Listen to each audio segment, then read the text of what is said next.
We are cutting into your programming to bring you Governor John Bel Edwards' update on Hurricane Delta. Let's listen in.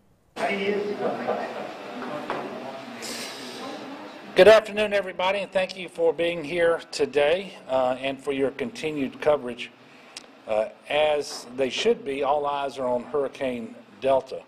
I'm pleased to have with me again today Ben Schott of the National Weather Service in New Orleans. He'll speak to you in just a moment. We do have a fair amount to cover today, so I'll get to it. Last night, President Trump approved my request for a federal emergency declaration in advance of Hurricane Delta, and I appreciate his quick action.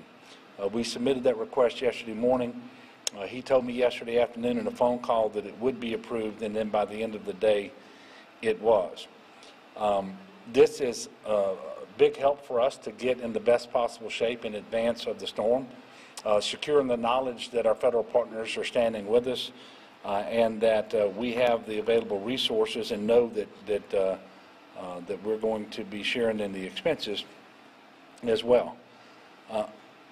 Unfortunately, Hurricane Delta is expected to make landfall in southwest Louisiana early tomorrow evening as a Category 2 hurricane, and very, very close to the exact location that Hurricane Laura made landfall just over a month ago. Unlike Laura, there are several differences, and Ben's going to get into this more later. But as it approaches our coast, Hurricane Delta is forecasted to be weakening rather than strengthening, and it's going to be a storm that moves faster. And it should be moving in a northeasterly direction rather than a due north direction. Having said that, it is very clear that southwest Louisiana is going to get more of a punch from this than we would like to see for sure, because we're still trying to recover from Hurricane Laura. So at this time, I'm going to ask Ben to come up and go over the details like we did yesterday. If you would, ask questions of Ben if you have them, while he's at the podium, and then I'll come back up whenever he's finished to go through the rest of the prepared remarks.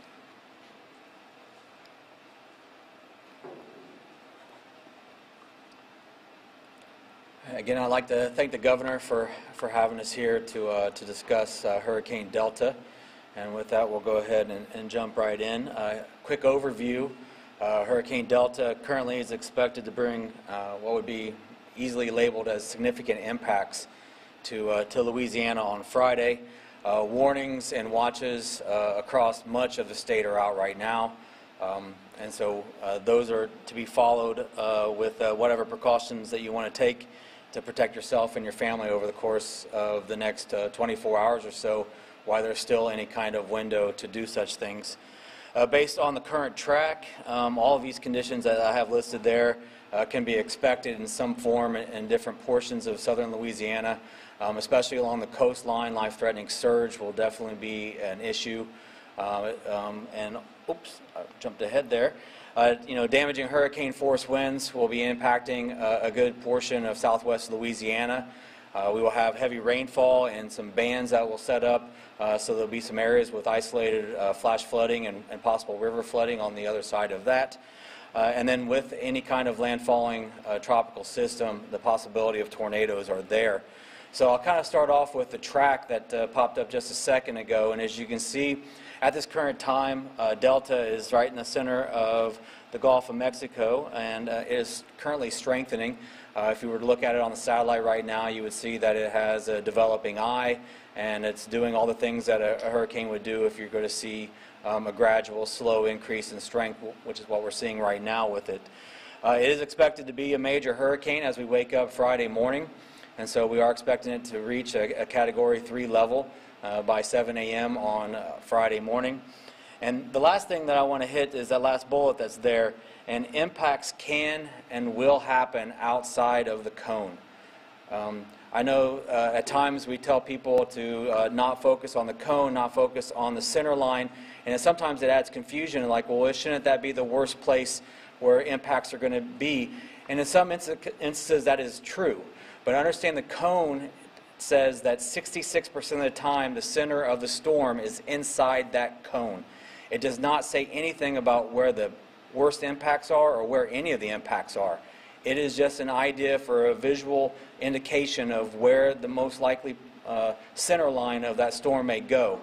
So I want to definitely highlight that part because the impacts from Delta are going to be way outside of that cone as we move forward on Friday into Saturday. So here's the current watches across the area. You can see it's kind of an interesting split of southern Louisiana right now. If you're in southwest Louisiana, you're most likely under some form of a hurricane warning. If you're in southeast Louisiana, you are probably under some form of a tropical storm warning or maybe a watch for the very extreme portions of the state there in Washington Parish. But regardless, this is going to have a very large wind field with it. So that's the reason why the tropical storm warnings extend so far east.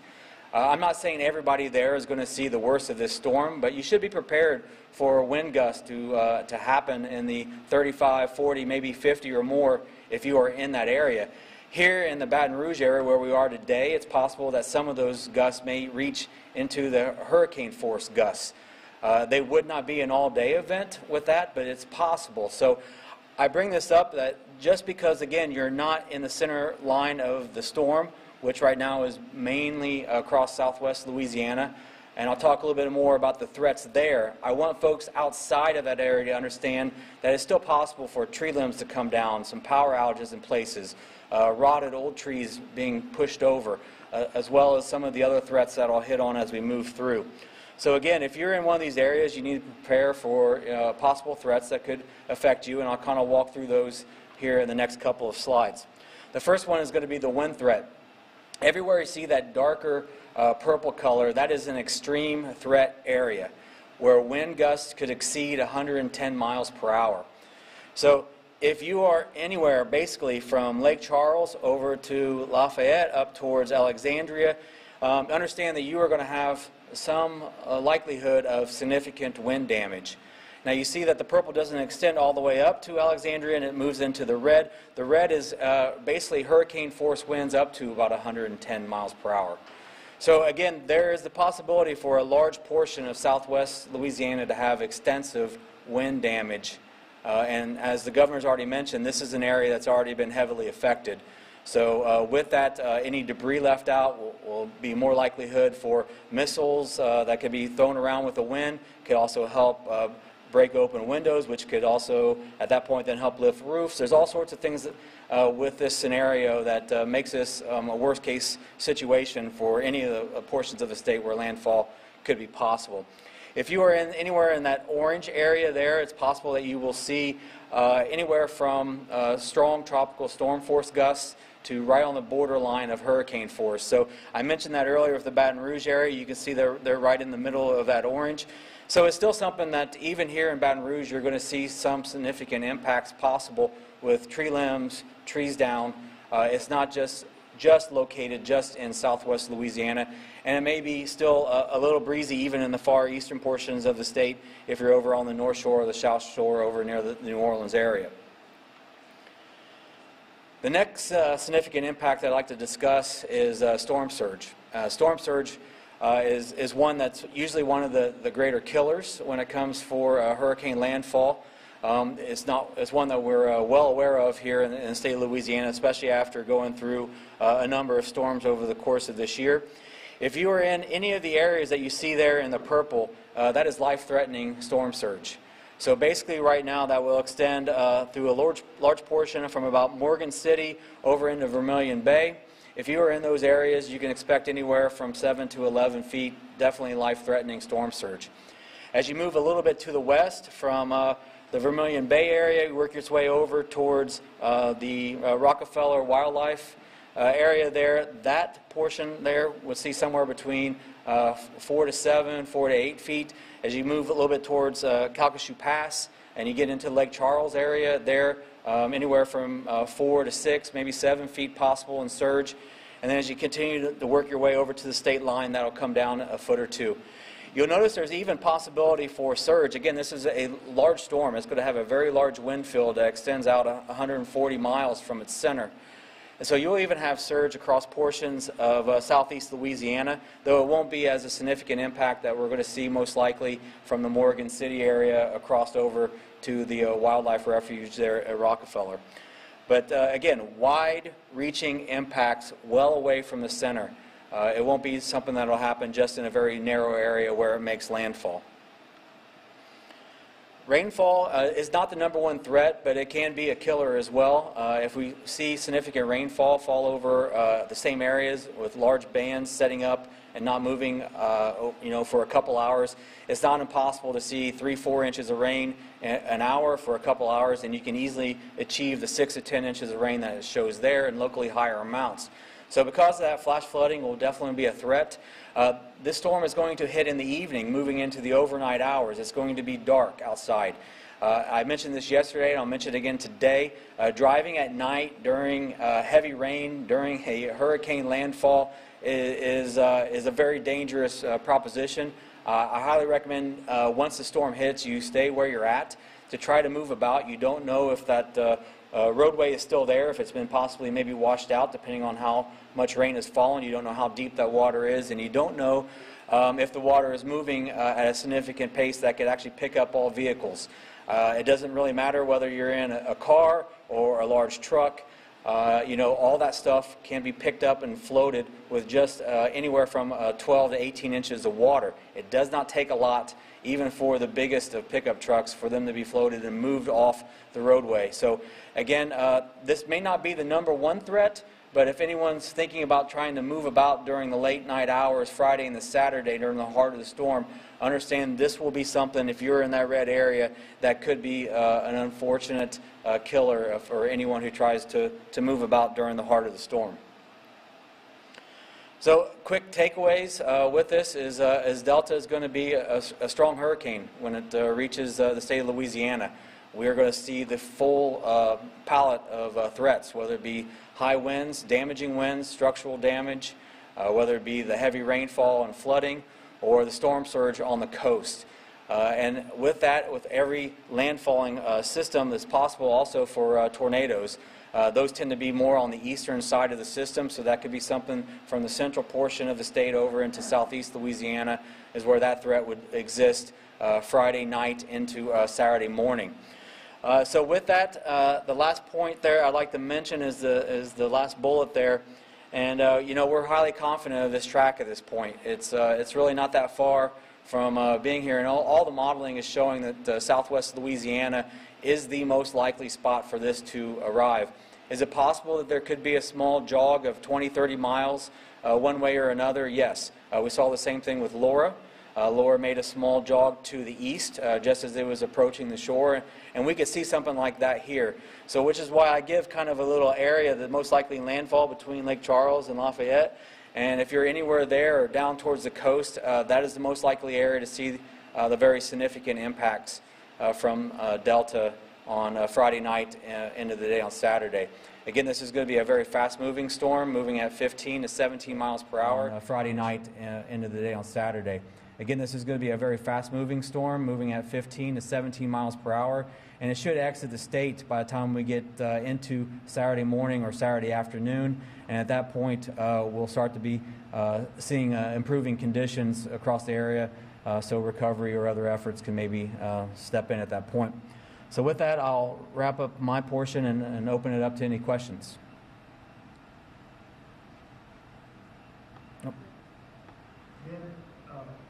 Laura pushed through with, as you know, hurricane force, in some cases winds all the way through North Louisiana. As this goes through Alexandria and the Monroe regions, what kind of wind levels can those regions see from this weakening storm? Yeah, that's the benefit. This storm will be weakening at landfall all the way through, and probably in a fairly quickly fashion. It's very likely that there will be a significant amount of wind shear as the storm approaches the coastline. And so, though we're still telling everybody, prepare for a strong Cat 2 at least as it makes landfall, understand that as it does come on shore, and in those first 12 hours as it moves across the state, it will be rapidly decreasing in strength And so the likelihood of a similar destructive wind swath that we saw with Laura is just not likely with Delta. Now, will there still be maybe some hurricane force winds or gusts as far north as Alexandria? I can't say no to that. But the idea of it making it all the way across the state with such an amazing amount of destruction from the wind, that should not occur with this system because of that rapid weakening as it starts to come on shore.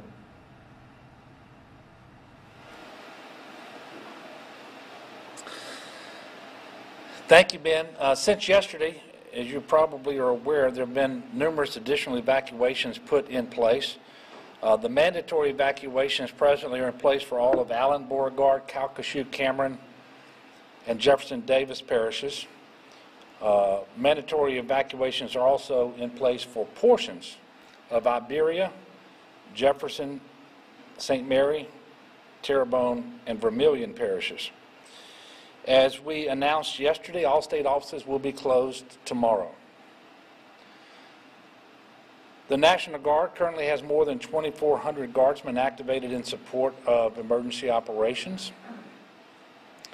In addition to all of their ongoing efforts, I did want to pause for just a second and thank them for the truly Herculean effort made down in Grand Isle to put 360 super sacks in place to fortify the Gulf Side Southwest Levee, which they were able to do and finish up in partnership with the CPRA. And speaking of the CPRA, the Coastal Protection and Restoration Authority continues to track all 689 gates across the coastal zone. 305 of those gates are currently closed. That's up from 229 yesterday that were closed.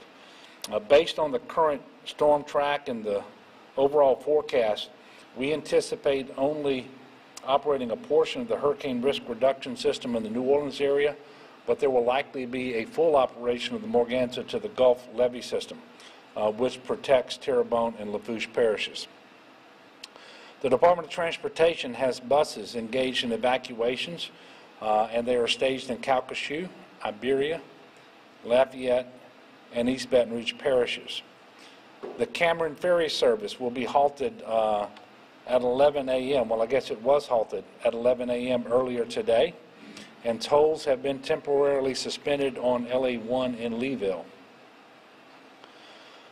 To reinforce what Ben said, no one should be out on the road driving during this storm, if at all possible. If for some reason you do have to venture out, don't drive through water standing in the road. And you can get updates on road conditions and closures by going to 511la.org. We'd ask you to please be very cautious about down power lines. All of those lines should be assumed to be live and charged with electricity. And all of these types of hurricanes do bring power outages, and certainly we expect to experience those with Hurricane Delta.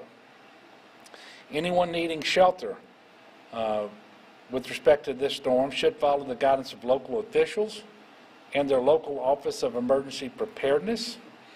For the most up-to-date shelter information, you can also call 211, or you can text LA Shelter to 898-211. As of this morning, 6,679 people were being sheltered in Louisiana. The vast majority of those continue to be sheltered from Hurricane Laura. I know everybody's focused on Hurricane Delta, but as you know, the proclamation ends tomorrow on COVID-19, and I told you we would give you information today about what the executive order will do tomorrow. And a short while ago, I signed an executive order that will keep Louisiana in Phase 3 until November the 6th. As I mentioned last month, when we went into Phase 3, with the generally applicable 75% capacity across many venue types, there just isn't a lot further to go in terms of loosening restrictions before we are fully back to normal. The major modification that we are making now is one that we announced earlier this week, and it has to do with alcohol sales at sporting events in parishes that meet their criteria in terms of their positivity, and they've opted into opening bars. And so we're going to allow alcohol sales at the sporting events subject to the same types of restrictions. And that will be, there'll be a cutoff time during the day, but also individuals are not going to be allowed to congregate. They should be seated and so forth. By the way, as of this morning, 40 parishes have met the positivity rates necessary to qualify to opt in to have bars open for on-premises consumption. I believe 27 parishes of the 40 had in fact opted in. Otherwise, phase 3 will remain the same through November the 6th. We're going to issue additional guidance from the State Fire Marshal's Office on fairs and festivals, which will allow fairs and festivals to submit a plan for approval. These will be individualized plans, and working with the Department of Health, those plans will be evaluated. No fair or festival will be allowed to go forward until further notice, at least, with more than 500 people at any one time. And the reason is quite simple. Unlike a ticketed event where you have assigned seating and you can assure that for the vast majority of time that people are present, they are physically distancing, that's just not the way fairs and festivals work. And what we're trying to avoid is a mass spread event here in Louisiana. I will tell you that the data continues to be encouraging in terms of positivity, cases, hospitalizations, and so forth. But it is also true that over the last week to 10 days, we have inched up in positivity from around 4.4% to 4.7%, and hospitalizations have increased 3 of the last 4 days. And it's not a drastic increase. I think we have about 46 more people in the hospital today with COVID-19 than we did coming out of the weekend. But generally speaking, the state is improved over what was the case just several weeks ago. And I am very mindful and appreciative of the fact that it's because of the work being done by the people of Louisiana. And I will tell you, your efforts to follow the restrictions and mitigation measures are the reason why that we continue to do better. It's your hard work to slow the spread by wearing masks, by social distancing when you're with people who are not part of your immediate household, washing your hands, staying home when you're sick, sanitizing your business. All of this really amounts to saving lives. And the progress that we have made and continue to make is because of these restrictions. And it's human nature to think, well, then every time we're doing better, we ought to shed the restrictions. But at some point you can't, because you know there just isn't much further to go before, or at least until, that vaccine is widely available and administered and we can get closer to normal. So we need to stay the course, keep our case count down, and when it comes to phase 3, that's what we're going to do. And for those of you who are wondering, all the mitigation measures that are in place were those recommended by the White House Coronavirus Task Force. They did recommend this week that we maintain those mitigation measures, and that was the message delivered to me personally by Dr. Deborah Birx when she visited Baton Rouge a couple of weeks ago. And she pointed out to me that the next couple of months are going to be incredibly important, especially as we see the advent of flu season and have time to figure out how significant the flu season will be. It's another opportunity for me to remind people to get their flu shot. It's more important this year than ever before, so even if you typically don't get them, go get your flu shot. I will also remind you that the mitigation measures that work to slow the spread of COVID also work to slow the spread of the flu. And that stands to reason because of the similarities of the way that those illnesses are spread. Today we are reporting 526 new cases on 12,300 new tests. Sadly, we are reporting 5 deaths. Now, I think that number 5 is the lowest number of deaths we've reported in quite some time. And 5 is 5 too many. But it's another indication that we have been doing better. And as you know, the deaths are a lagging indicator. The first indicator as to whether you're doing well has to do with positivity, and then you see the cases, then you see the hospitalizations, and then finally you see the deaths. And so, you know, while every death is painful because we know that's a brother or sister, mother, father, that's somebody out there, not just a number. The fact that we can talk about 5 deaths and not 30 or 40 or 50 or 60 like we were doing at one point really is gratifying, and I hope we will continue to make progress, and very soon I will be able to stand up and say we had 0 deaths. I haven't had that ability in a very, very long time. Because of the storm, COVID community-based testing will pause tomorrow through Saturday in most parts of the state. However, in North Louisiana, this community-based testing will be available, particularly in Bossier, Shreveport, and Monroe. In addition to protecting yourself from COVID, please also remember to be very careful in the aftermath of the storm. With respect to Laura, there are 30 confirmed deaths that are attributable to the disaster. Only one occurred, only one, while the hurricane moved on shore.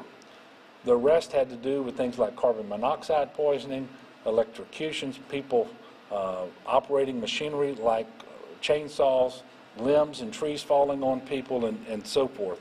So be very, very careful in how you position yourself and ride out the storm, but also after that, as you go out and try to recover from it, clean up, and so forth.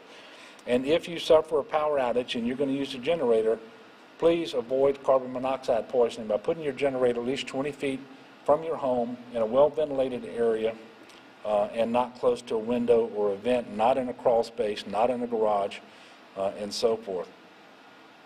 I also want to take just a moment to speak directly to the people of Southwest Louisiana. You know, it was just a few days ago that we were talking about Delta being a Southeast Louisiana strike.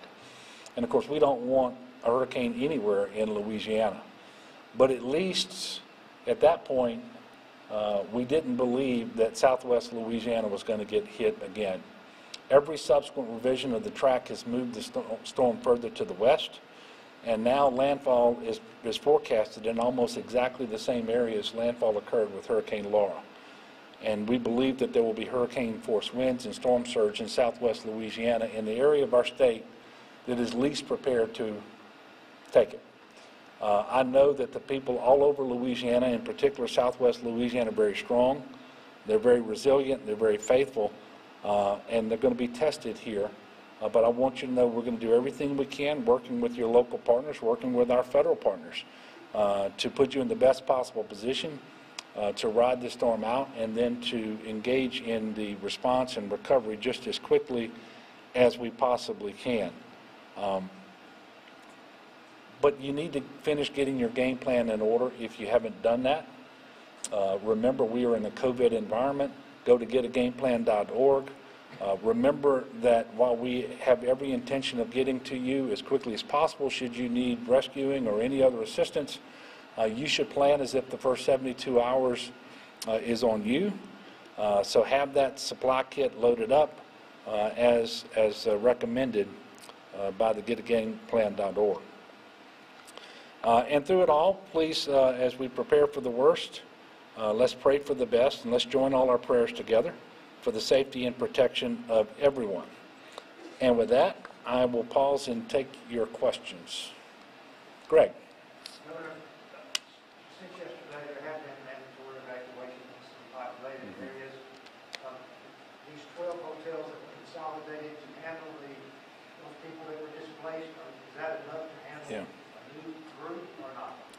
Well, you know, I hate to give you this answer. It depends on how many people actually evacuate and need assistance. Now, I want to be very clear. The people in the 12 hotels, almost all of them are Hurricane Laura evacuees. And where we have parishes that are ordering evacuations, they are by and large setting up their own congregant shelters, by the way, with additional spacing for COVID, with the PPE, with all the restrictions in place. But for those individuals who do come to, for example, the mega shelter in Alexandria, we will shelter them there until that shelter is full, and then we will move them to other shelters that we have across North Louisiana. And then in immediate aftermath of the storm, if they cannot go home, we will be putting them up as quickly as possible in non-congregant sheltering, the hotels. And that's why we appreciate the assistance we've gotten from the federal government, because we know we can do non-congregant sheltering now as a part of our emergency protective measures, and that they're going to participate in that effort with us, and we'll continue to work with the Red Cross. But you never know how many people, especially when it's a voluntary evacuation, how many people are actually going to evacuate. And of those who evacuate, most are going to go to a family or to a friend's home. Others are going to go to a hotel on their own, and so forth. And then you will still have some who need some help. Those are the ones that we typically receive, some of whom drive up and some of whom need transportation. And all of this has to be coordinated. And by the way, I'm glad you asked the question, Greg, because it's a significant point I want to bring up. If you are going to evacuate and shelter with people who are not normally part of your immediate household, which is, I think, by definition what we're talking about, whether they are your relatives, whether they're your best friends, whatever, you need to socially distance in those homes. The vast majority of COVID is spread by people who are related to one another or people who are close neighbors. And again, you just joined us coming back from the governor's conference, and he was talking about the importance of being prepared for this storm. So here is the latest information. You can see right now that we currently have a Category 2 system. You can see the eye becoming well developed right now. Obviously a sign that this storm is gaining a little bit of strength. You can see it's beginning to grow also in size, meaning that wind field becoming larger and larger. Right now, hurricane force winds about 30 to 35 miles from the center, but we're talking tropical storm force winds. That means we could see some wind gusts up to 70 miles per hour in some locations. Again, that extends out 125 miles from the center. So regardless of landfall, that's still going to put us in that area of decent impacts. And as you see right now, winds at 105, heading northwest at 13 miles per hour. And you see that it sits about 370 miles south of Cameron, Louisiana. And you can see a little bit of cloud cover moving in, even a couple showers and thunderstorms out there. And the other takeaway, we've already had a tornado warning out there and a spotted or confirmed funnel cloud in Harrison County in southern Mississippi. So you can see how these storms can quickly spawn tornadoes. That's going to be us tonight and as we head into the daylight hours of tomorrow. So stay weather aware, make sure that phone is charged and sitting next to you on that nightstand so you can hear the possibility if one of those warnings do start to pop. Here's the latest forecast track. Category 2 expected to reach Category 3 strength heading into the morning hours of Friday, up to 115 mile an hour winds. Obviously not too far from where we currently sit. That's only 10 miles per hour stronger. So again, that will put us back at a major hurricane. As the system approaches our coastline, it looks like it's going to weaken. I think it's going to be somewhere in that Cat 2 category, could even be a very strong Category 1 storm, which is good. That's obviously what we want, and it's going to move along. You see moving towards central Louisiana and then back up towards Monroe and even further north of the Jackson area. We kind of sit now just outside of the cone, but again, this is not impacts. This does not show us that. This shows us the possibility of wiggle room, east or west. This track can still shift, and I still think there is that possibility because of all that shear and the system kind of racing through. If it picks up a little bit of speed, we could see the track kind of hook a little bit more back, more so in an area like this in southern Mississippi, a little bit closer to Point Coupee Parish, and that means our impacts will obviously increase. You can see the current forecast trend. It's pretty good agreement right now that it looks like Cameron Parish and Vermilion Parish, again, somewhere in between both of those is where we're going to be seeing landfall. and most likely that is going to happen as we head into the afternoon hours of tomorrow. I think landfall is going to be somewhere between 2, 3 o'clock in the afternoon to about maybe 5, 6, 7 in the evening,